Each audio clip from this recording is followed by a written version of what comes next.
On a grandi avec cette idée qu'un jour, on aurait notre chez nous, une clé à notre nom, un endroit qui nous appartiendrait, symbole de stabilité, de réussite, presque d'accomplissement. C'était le rêve de nos parents, leur normalité. Aujourd'hui, ce rêve s'est déplacé, il a pris de la distance, il coûte plus cher, il paraît plus lointain, et pour beaucoup, il n'existe plus du tout. En 2025, des millions de jeunes Français se posent-ils la même question. Est-ce que l'immobilier est devenu un luxe réservé à une élite? Ou bien, est-ce simplement nous qui avons changé? Cette vidéo, c'est l'histoire d'un rêve collectif, d'une promesse transmise de génération en génération et que la réalité a lentement fissuré. C'est l'histoire d'une génération lucide, parfois en colère, souvent perdue, mais toujours inventive. Les jeunes face à l'immobilier, rêve impossible ou simple retard? On va plonger ensemble dans cette question, pas seulement avec des chiffres, mais avec des émotions, des choix, des renoncements. Dans les années 70, 80, 90, acheter, c'était une évidence. Les taux étaient bas, les terrains nombreux, les salaires suivaient l'inflation. On construisait, on rénovait, on s'endettait, mais on savait qu'on s'en sortirait.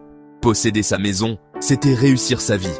Une maison, c'était un statut, un héritage, une preuve de stabilité. À cette époque, les jeunes couples achetaient leur premier bien avant 30 ans. On parlait de fonder un foyer comme d'une évidence, d'une étape obligatoire. Les banques disaient oui. Les terrains étaient abordables. Et surtout, on croyait que la croissance serait éternelle. Nos parents nous racontent souvent cette époque avec un mélange de fierté et de tristesse. Parce qu'ils sentent bien que le monde dans lequel ils ont grandi n'existe plus. Aujourd'hui, le rêve immobilier est resté. Mais le sol sous nos pieds, lui, a changé.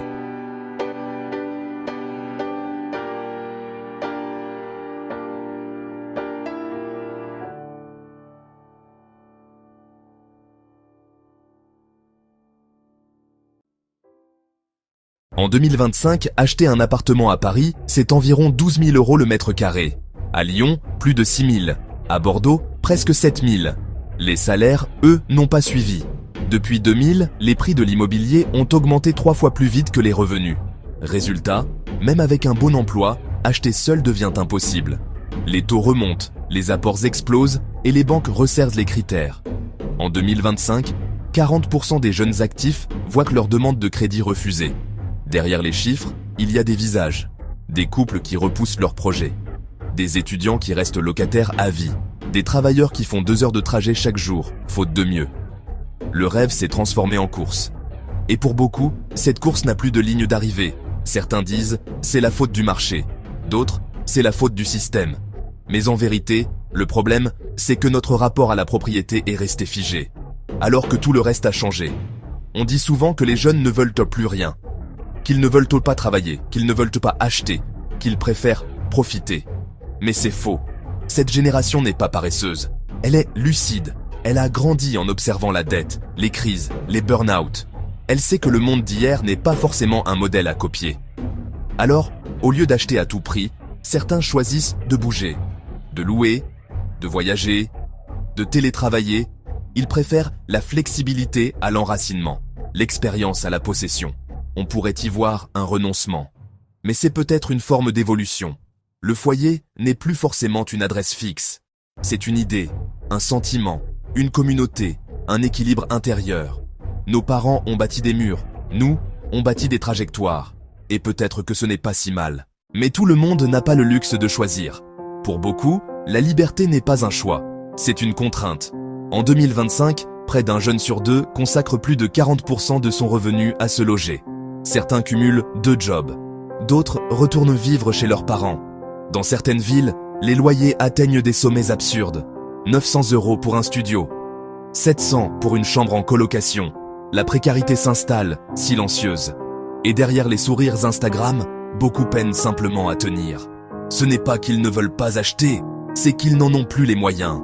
Et ça, ce n'est pas une question de volonté, c'est une question de système.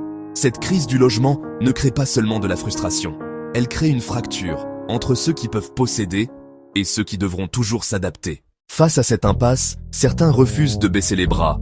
Une nouvelle génération invente ses propres solutions. Des jeunes s'installent à la campagne, réhabilitent des maisons abandonnées, créent des habitats collectifs. D'autres misent sur les tiny houses, les écoquartiers, les coopératives. Ce ne sont pas des utopistes, ce sont des pragmatiques. Ils ne cherchent pas à reproduire le modèle ancien, ils en créent un nouveau. Dans un monde instable, l'immobilier ne se résume plus à un acte d'achat. C'est devenu un acte de sens.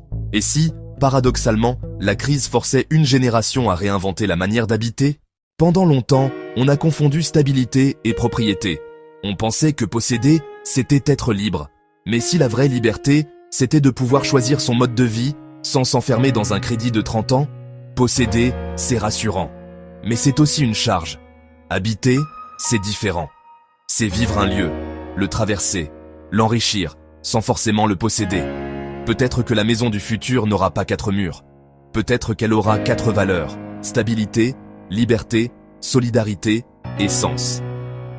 Ce que les jeunes perdent en M2, ils le gagnent parfois en espace intérieur. L'économie change. Le télétravail, les freelances, les indépendants redessinent la carte de l'habitat. Pourquoi payer un appartement hors de prix à Paris quand on peut travailler depuis une maison en Corrèze, en Andalousie ou au Portugal? L'IA, la digitalisation, la flexibilité, tout cela change notre rapport à la géographie. L'immobilier suit le mouvement. Les villes se vident lentement, les campagnes revivent. Le rêve d'une maison à soi devient le rêve d'une vie à taille humaine. Et peut-être qu'un jour, l'immobilier ne sera plus une question de propriété, mais de communauté.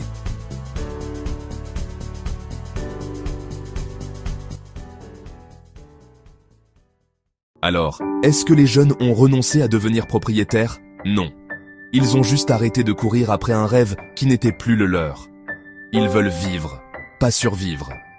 Choisir, pas subir. Exister dans un lieu qui a du sens, même s'il ne leur appartient pas sur papier. Non, le rêve immobilier n'est pas mort. Il s'est transformé. Il a quitté les agences et les prêts à taux fixes pour se réfugier ailleurs, dans la liberté, dans le lien, dans la créativité. Posséder une maison, c'est bien, mais posséder sa vie, c'est mieux.